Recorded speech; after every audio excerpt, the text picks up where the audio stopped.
नमस्ते मेरे प्यारे दादा दादी, प्यारे नाना नानी और मेरे प्यारे सभी प्यारे दोस्तों। आपके अपने channel natural care with me में आपका फिर से स्वागत है।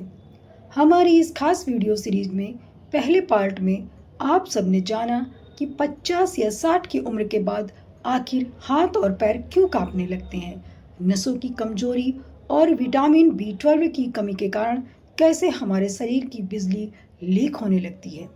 अगर आपने पहला पार्ट अभी तक नहीं देखा है तो उसे जरूर देख लीजिएगा। आज पार्ट 2 में हम आपकी यह दोस्त आपको बताने वाली है आयुर्वेद का वो 3 अचूक नियम, 3 चमत्कारी जड़ी बूटियां और नसों को फौलाद बनाने वाला एक खास घरेलू तेल जो इस कंपन को अंदर से शांत करने में आपकी मदद करेगा। आज की यह जानकारी बहुत ही कीमती है, इसलिए पेन और डायरी लेकर बैठ जाइए और एक भी स्टेप को मिस मत कीजिएगा। अब बात करते हैं सवाल नंबर 1 की। आयुर्वेद में इस कंपन यानी कंपवात को रोकने के लिए सबसे ताकतवर जड़ी बूटी कौन सी है? हमारे आयुर्वेद के पन्नों को अगर हम पलटें तो नसों की कमजोरी और शरीर के कंपन को ठीक करने के लिए सबसे पहली और जादुई जड़ी बूटी है अश्वगंधा। अश्वगंधा को नर्व टॉनिक भी कहा जाता है, यानी यह आपकी कमजोर और ढीली नसों को दोबारा से एक्टिव करने का काम करता है। बुढ़ापे में जब दिमाग का संतुलन नसों पर से कमजोर होने लगता है तो अश्वगंधा दिमाग की कोशिकाओं को पोषण देता है। अब आप इसका इस्तेमाल कैसे करेंगे तो ध्यान से सुनिए। रोज रात को सोने से पहले आधा चम्मच अश्वगंधा का पाउडर 1 गिलास हल्के गुनगुने दूध में मिलाकर पीना शुरू कीजिए। यदि आपको दूध डाइजेस्ट नहीं होता या आप दूध नहीं पीते हैं तो आप इसे गुनगुने पानी के साथ भी ले सकते हैं। यह न सिर्फ आपकी नसों को ताकत देगा बल्कि रात को आपको बहुत गहरी और सुकून की नींद भी दिलाएगा, जिससे सुबह उठते ही हाथों का कांपना काफी हद तक कम हो जाएगा। सवाल नंबर 2, नसों के इस करंट लीक होने को रोकने के लिए भोजन में क्या बदलाव करने चाहिए?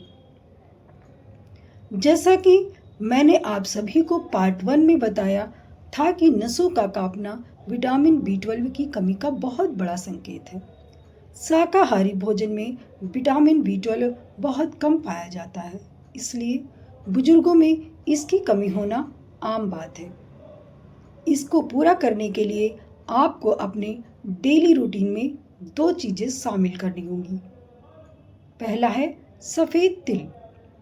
सफेद तिल में भरपूर मात्रा में कैल्शियम, मैग्नीशियम और जिंक होता है, जो नसों की कड़कड़ाहट को दूर करता है। रोज सुबह खाली पेट 1 चम्मच भुने हुए सफेद तिल चबा चबा कर खाएं। दूसरी चीज है अंकुरित अनाज, स्प्राउट्स या भीगे हुए बादाम। रात को 5 बादाम और 2 अखरोट पानी में भिगो कर रख दें और सुबह उनका छिलका उतारकर खूब चबा चबा कर खाएं। अखरोट की बनावट हमारे दिमाग जैसी होती है और यह ओमेगा 3 फैटी एसिड से भरपूर होता है, जो नसों के बीच के सिग्नल को मजबूत बनाता है, जिससे चाय पीते समय या लिखते समय हाथ नहीं कांपते। सवाल नंबर 3, क्या कोई ऐसा तेल भी है जिससे मालिश करने पर यह कंपन हमेशा के लिए धीमा हो जाए? जी हाँ, बिल्कुल है। अंदरूनी इलाज के साथ साथ बाहरी मालिश भी उतनी ही जरूरी है। आयुर्वेद में वात रोग और कंपन को शांत करने के लिए महानारायण तेल या महामास तेल को सबसे उत्तम माना गया है। यह तेल आपको किसी भी आयुर्वेदिक दुकान पर आसानी से मिल जाएगा। अगर यह तेल ना मिले तो आप शुद्ध सरसों के तेल या तिल के तेल को थोड़ा गुनगुना कर लें। अब मालिश का सही तरीका समझ लीजिए।